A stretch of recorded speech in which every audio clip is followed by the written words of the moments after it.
Hi, this is Craig Stocks at Utah Desert Remote Observatories. You can find us online at utahdesertremote.com. And today I'm going to do something completely different. Today we're going to look at my solar imaging and processing workflow, which is completely different from what you would use for deep sky objects. So we'll start by setting up the telescope, and then we'll process it, not using PixInsight, but we will use Photoshop.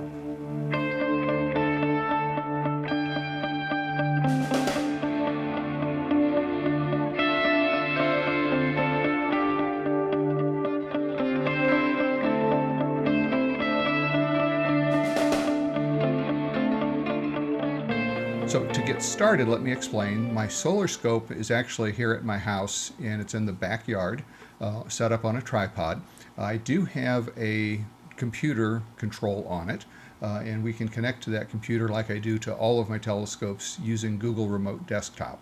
So I'm sitting in my office. The computers and the telescope are in the backyard. The solar scope is listed right here in my Google Chrome Remote Desktop.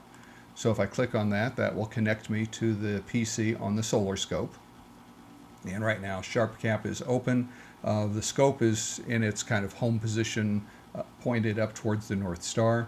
So I'm going to use, it's on a Skywatcher EQ6R Pro. And I had just parked the scope. So now I want to have it slew to the sun. So to do that, I'm using the Skywatcher SynScan Pro app on the computer on the telescope. So I'm going to go to Star, Solar System, and Sun, and click Go To. And when we do this, now the scope is slewing to the sun. There are some clouds moving through, so we may or may not get a good view. Hopefully it will pop into view here in the SharpCap window that's open as kind of the background app. If it doesn't pop into view, we may have to move it around a little bit. And there it is. And you can see some clouds kind of drifting through. I'm going to fine-tune the position just a little bit by using the controls here. And you can see the speed is listed in the center. Right now it's on speed 4. And I can use the left caret or the right caret here if I want to change that slew speed. But 4 works pretty well for fine-tuning it. And we'll get it more or less centered. Let's try something like that. And typically at this point now I would have to go to the telescope, and generally I would connect to the system using my iPad and remote desktop on it and adjust the focus and then adjust the etalons. It has 2 etalons plus a tuner on the front to fine-tune the focus and the contrast in the H-alpha bandwidth. Now that we have everything set up so the SharpCap is pointed at the sun, we want to do a capture. What I have found works reasonably well, if we look at my settings, I'm on manual exposure, so I can adjust the exposure up and down depending on the conditions, and then I'm watching the histogram down here, and I don't want the bright spots to get any brighter than that. So that's really kind of the upper limit on the exposure. The clouds are interfering quite a bit. What I like to do is use the seeing monitor as a trigger. So I can go to Tools, Seeing Monitor, and that opens up this window, and based on where this red square is, and we can click and drag to move it around, it gives us a real-time, more or less real-time readout of the seeing. And I can set a threshold. Right now it's set at around 6.7, it looks like. So the seeing's not real great, and the clouds are definitely interfering. I can change the number of frames I want to capture, and let's knock it down to 500. And then if I click Enable, what it's going to do is it's going to start capturing frames whenever the seeing is better than that threshold. And move it up so we can see.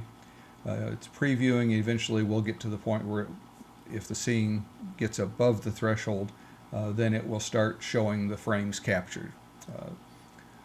I've captured some earlier, so we'll probably wind up using that data instead of this data. because it's just not working very well with the clouds. But that's the process, and what it will do, it will save this as a 16-bit raw SER file. And I was originally having it save the files to a Dropbox folder, and what I found was the files created are so large, it was taking a while for the files to transfer up to my computer here in the office. So what I've started doing now is doing the initial processing on the remote computer and then just moving that processed FITS file from the remote computer to my desktop. So I'm going to go ahead and stop the capture. I can just click disable, and in fact we can just close SharpCap.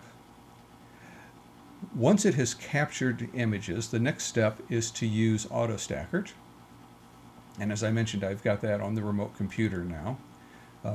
SharpCap is available as both a free or a paid. I happen to have the paid version.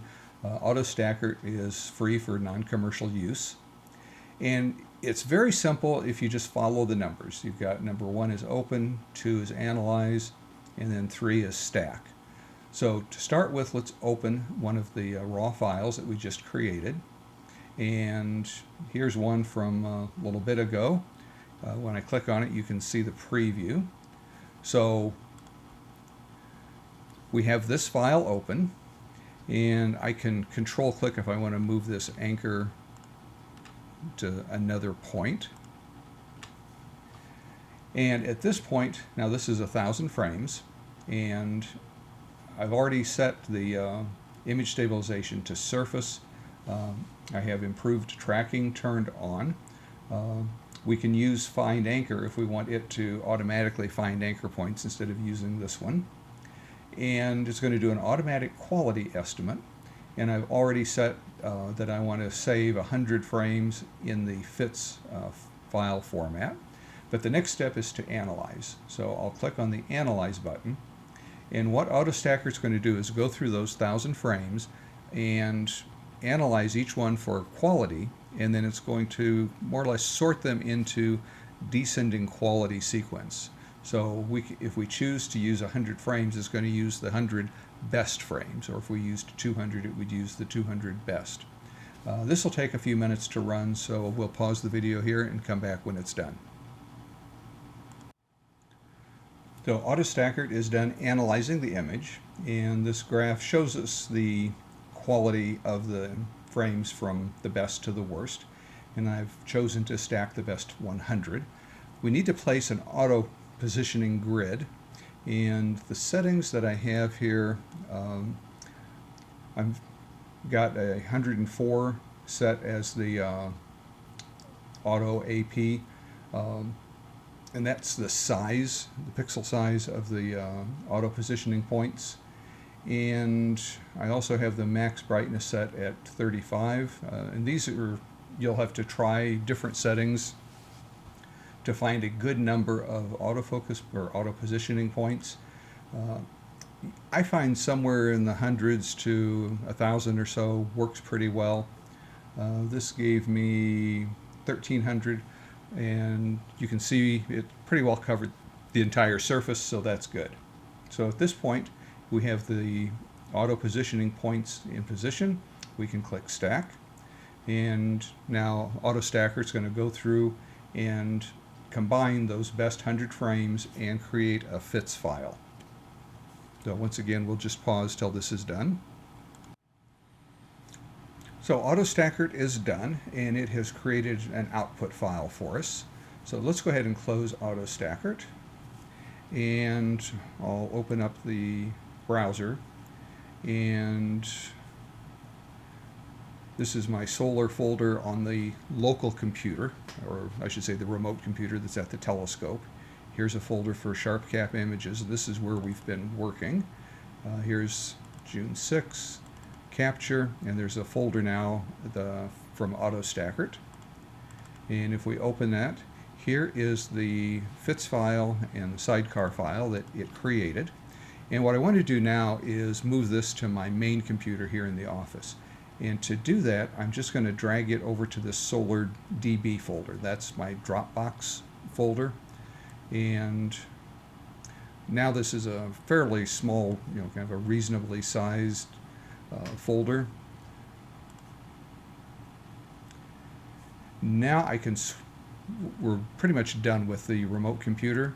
So I'm going to disconnect and close this. And the next tool we want to use is going to be on my local computer, and that's IMPPG. And this is a tool that's really designed for planetary and solar and lunar image processing.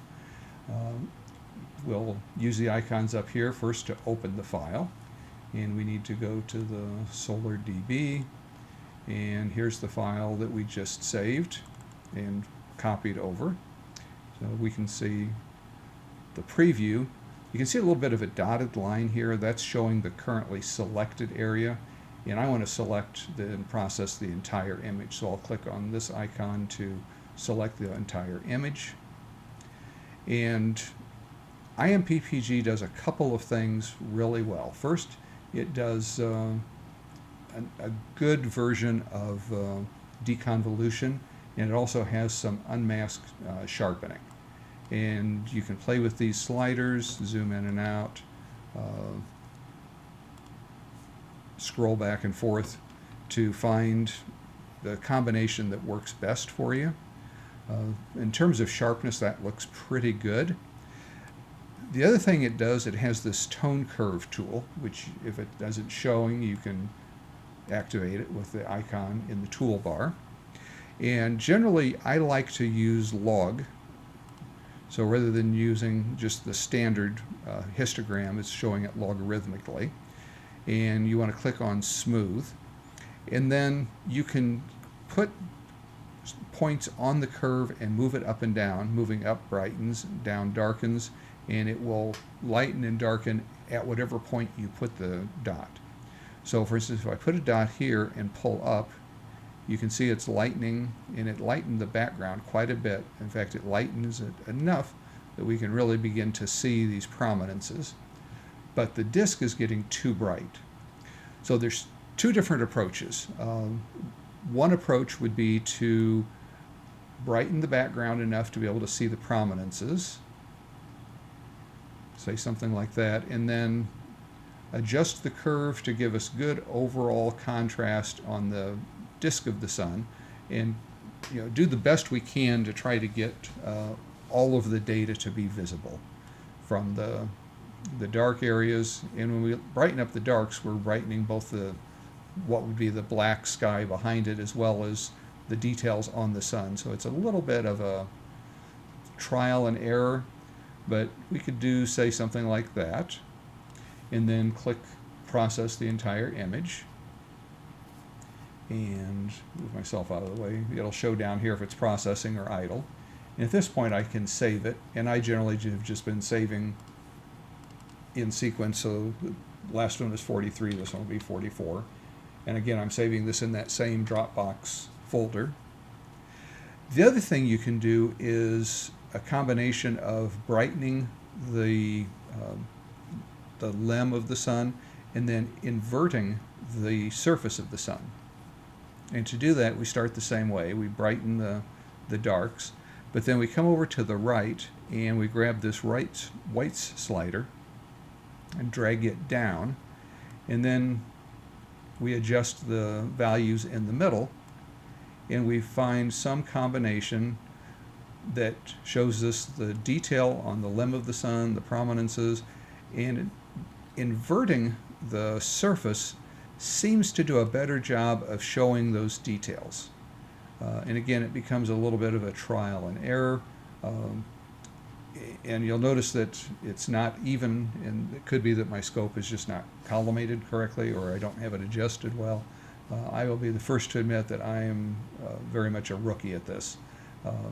But we'll even out a lot of this in Photoshop, so I just want to make sure that I'm not driving the darks to be pure black or the light areas to be pure white, and the rest of it we can work with in Photoshop. So it's just a matter of finding a balance.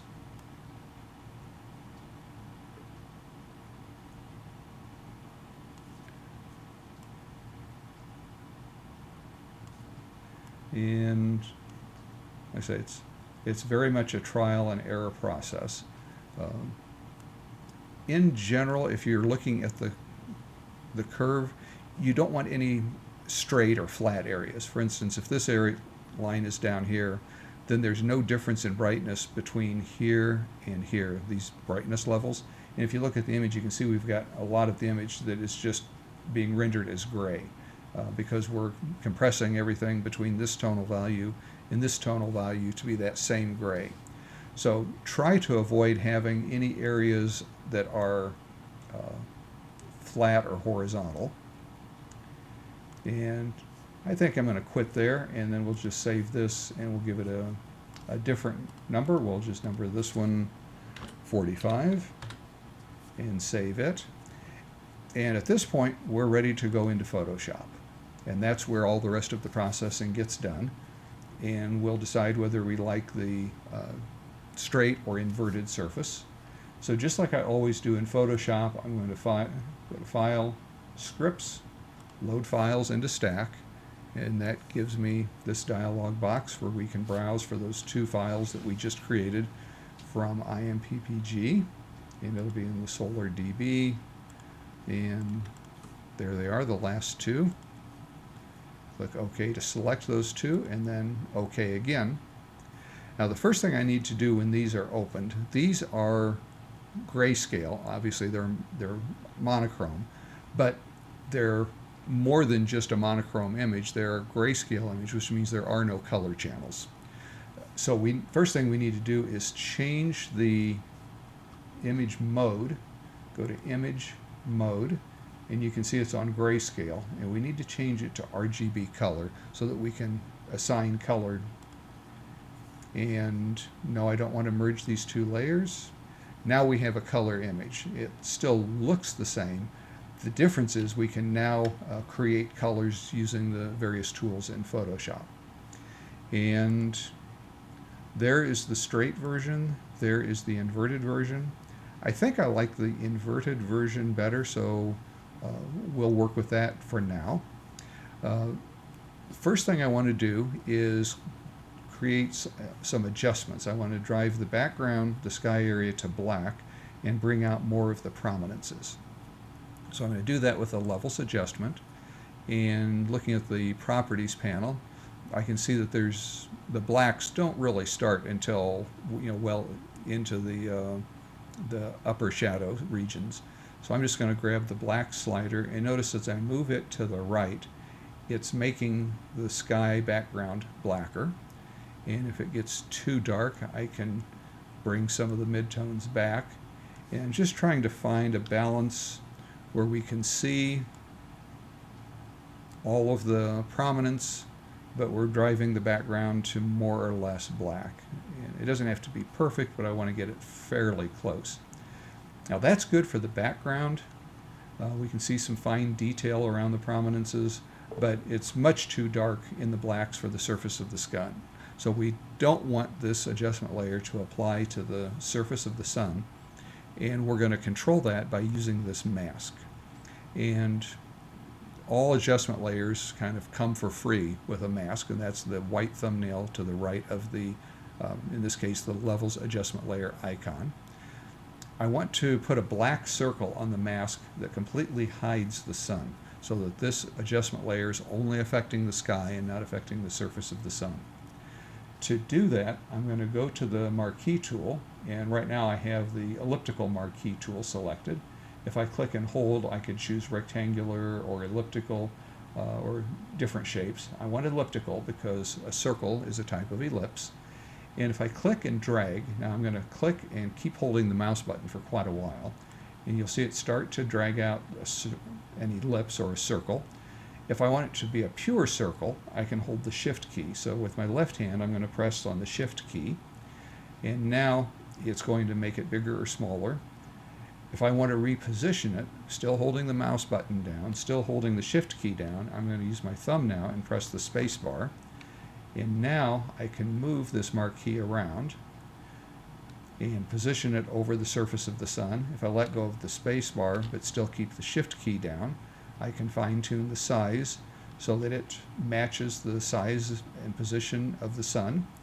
And when I get it positioned the way I want to, I just let go of the mouse button and the keys, and we now have a selection in place. And you can see that by the marching ants.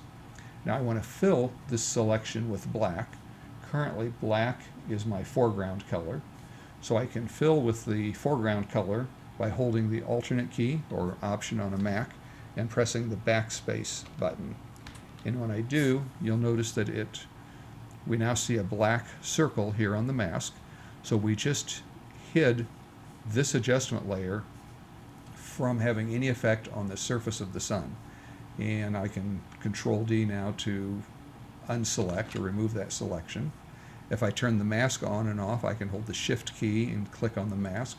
That's without the mask enabled, and that's with the mask enabled. So now in order to adjust the sun, we'll create another levels adjustment layer. And now I'm going to focus just on looking at the sun. And let's say we want to darken it a little bit and maybe brighten the whites. Maybe something like that.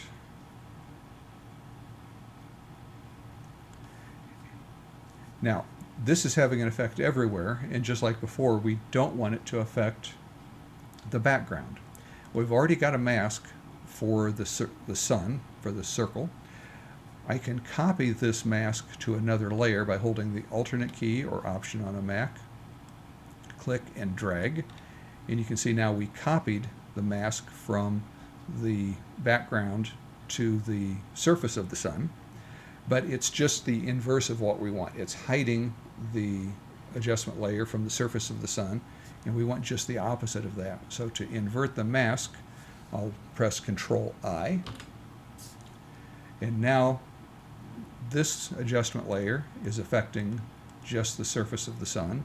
This adjustment layer is affecting just the background, and we can balance those two.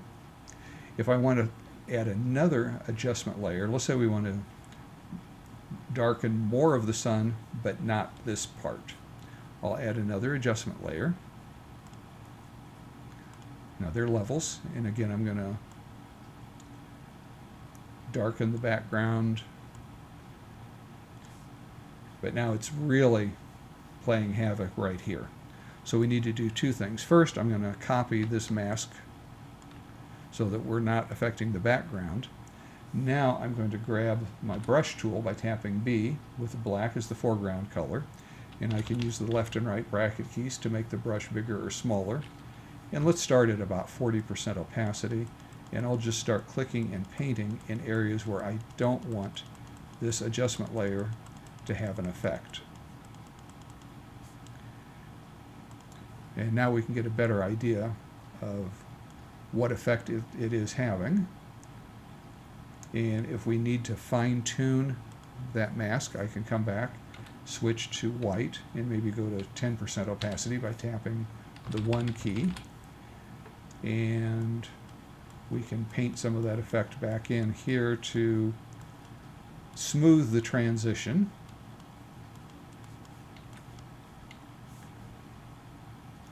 And we might even want to block some of this second adjustment layer from the area where it's very dark. So again, I'll paint with a little bit of black on this mask.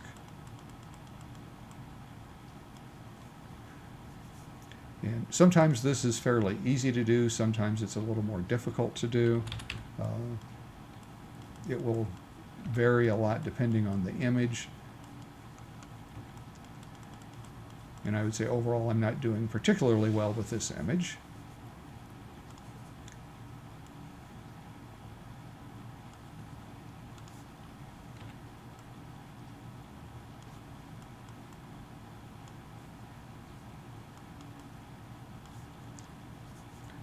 I don't think that's helping at all, so I'm just going to reset this, and I'm going to delete this layer mask and just start over. So I'm going to add a layer mask. I'm going to copy this clean layer mask from the sky up here, invert it. And actually what would probably work better, this is a clean mask for just the surface of the sun, and that's what we want to work on. I'm going to take these two layer groups and select both, press Ctrl G, and that puts them into a layer group. And we'll rename this sun surface. And now I'll just drag this layer mask up to the group. So now this layer mask is affecting the entire group. So I don't have to worry about this mask. In fact, I can delete this mask now and mask these individually. So this first one was to focus on the background area, and now I can add a mask and just paint with black to hide it here, and I don't have to worry about painting out into the sky because this mask is limiting the effect of these two adjustment layers to just the surface of the sun.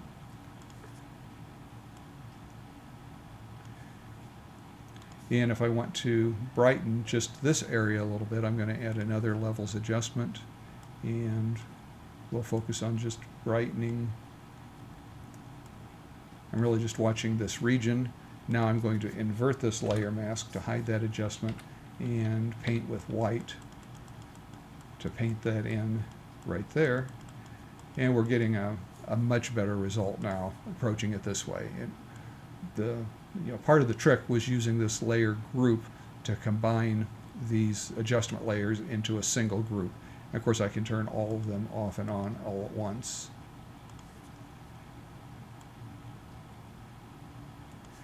So let's do a couple other things here. Generally I like to add color to my images, so I'm going to do that by going above this layer group, and in fact I'm going to close the layer group so I don't accidentally put this adjustment layer inside the group. And I'm going to create a curves adjustment layer, and I create the color I want by adjusting the individual red, green, and blue curves. And I've saved that curve as a preset for solar color, and so when I select that preset you can see what the curves look like. Blue is very low, green, and then red goes up. To create this from scratch, let's reset this. You would target the individual channels, so for instance targeting red, grab the red curve and move it up, target the green, move it down, target blue, and move it down even more.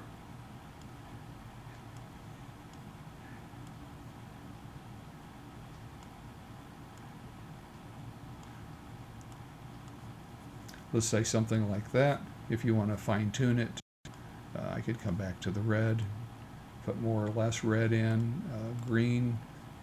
I might want a little bit more green to give it a little more yellow. Kind of whatever color you want. Maybe a touch more red. And then to save this, just come to the three bars there for the context menu.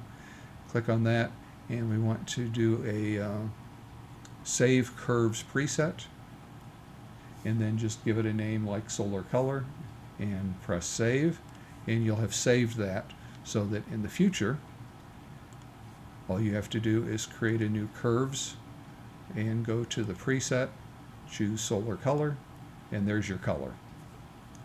Now for the sky, I do a couple things. And I have saved this as an action, but what I'm going to do is go to the yin yang button at the bottom and choose solid color, and the color I want is some sort of a blue. So you're choosing what color you want the sky to be, and generally it works better if it's fairly dark and not too saturated. And you can adjust the hue with this slider, saturation and brightness in the center, assuming that you're on the H button for the selections. Click OK, and now we've added a solid color layer. And we don't want this to affect everything. We want it to just lighten that black background. So I'm going to change the blending mode of this to lighten. And you can see now it's only visible where it's lighter than the background. And then I don't want it to affect any of the bright areas, so I'm going to go into the blending options, which you can get to by double-clicking to the right of the layer name. And we have, I don't know how much I've ever used these in videos before, but these are the blend if sliders. The top one is the current layer, and the bottom is the underlying layer. And we have a black slider and a white slider. And if I move the white slider to the left, what I'm telling it is block this effect, or this layer, from being visible anywhere the layer below is lighter than this value, which right now is at 95. And if I want to more fine-tune this setting, I can Alt-click on that slider, and you'll see it splits into two. So you have a fine and then a coarse. And you can adjust, by watching right around, in particular around the filaments. And sometimes you can just perfectly find a setting so that the blue doesn't impinge on the filaments at all. Now, you still have a problem with the surface of the sun, but remember, we've already got this mask that we created early on that's the shape of the sun. So I'll just Alt-click and drag this up. So now we're blocking this blue from having any effect on the surface of the sun. Getting a little bit of bleed around the prominences. I'm going to adjust that with a simple burning and dodging layer. So I'm going to put a burn and dodge layer down here in my adjustments of the background. I'm just going to add a blank layer, put it in soft light blending mode, and then using a brush with black as the foreground color and 10% opacity. Anywhere I paint with black, it's going to darken.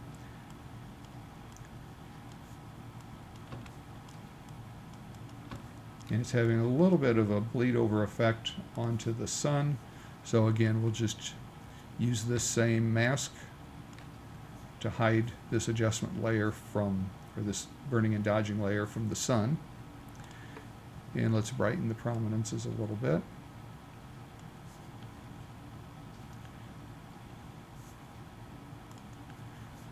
Let's see how this works in screen blending mode. I put it in light and blending mode. I think screen may actually work better. Yeah, we have to be a little more careful with the brightness of the background, but screen blending mode actually reveals those prominences better. And we'll use this burning and dodging layer to knock out any places where we have some glow from the sun.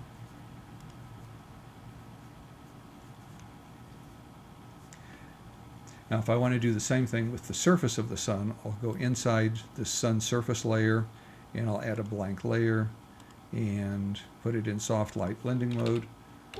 And we can use white to brighten some of the areas that are pretty dark, and we can use black to darken some of the areas that are too bright or appear too bright.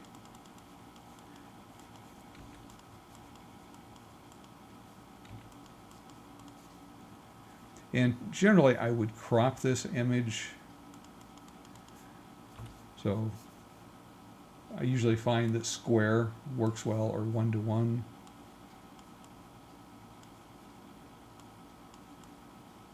We might crop it something like that, or we might include more of the surface to get the prominences that are down here at the lower right also. And we've got quite a bright spot here that is distracting, so I'll see if I can use the burning and dodging to darken that down so it's not, kind of obtrusive. Might even crop a little bit. And then one of the last things that I've done, I've got a Photoshop file that I saved that is the size of the Earth compared to the Sun. In round numbers, the Earth is about 1/100th the size of the Sun. So in order to use that, what I'll do, I've got it saved on my desktop as a Photoshop file, and I'll just drag it into this image, and it places it as a smart object. And if we zoom in, you can see there's what's in this file, the Earth to scale.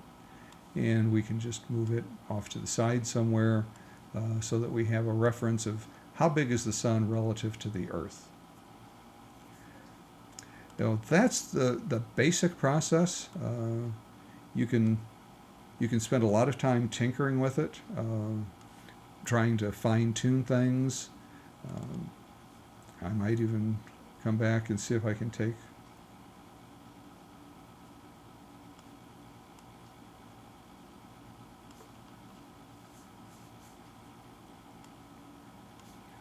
I'm watching these prominences as I move the blend F sliders to see if that makes them better or worse.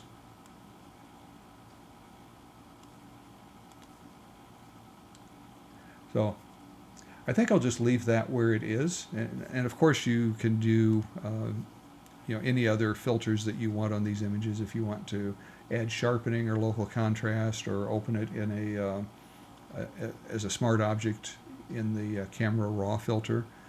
That's a good way to add sharpness and local contrast. To do that, we would just convert this layer into a smart object. And notice that when I cropped, I have not checked the delete cropped pixels. So actually the entire image area is still there. So if I go to filter, camera raw filter, you'll see we have the entire image still available to us. And we could go to effects and add some clarity and maybe even a little bit of texture. Click OK. That's a little strong, especially when colors are applied. So I would probably want to go back, and of course this is the advantage of doing it as a smart object. You can iteratively do things, come back and adjust so that you get just the effect you're looking for. And let's see if we add just a little bit more brightness.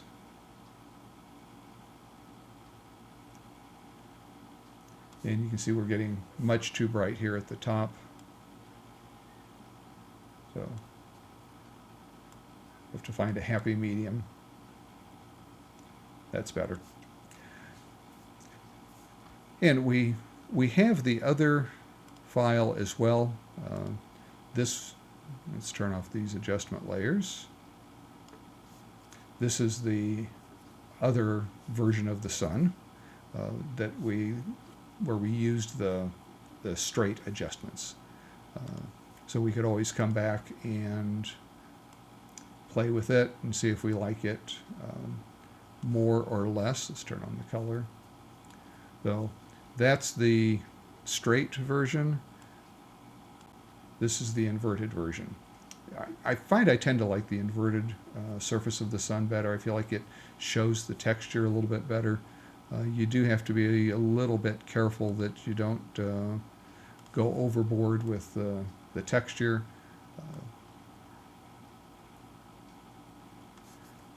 Yeah, I think I'll just leave it there.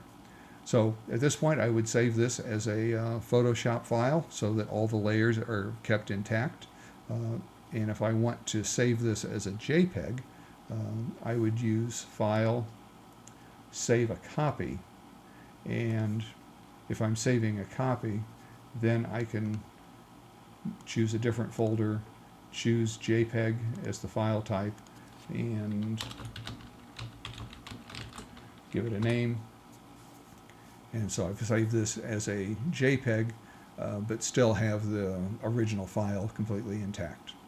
So I hope you found this useful. It's completely different from what I normally do, and I will be the first, as I said, the first to tell you that I'm not an expert at this.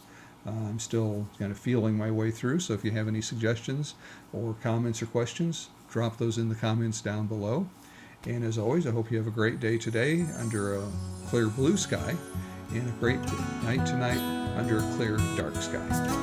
Thanks.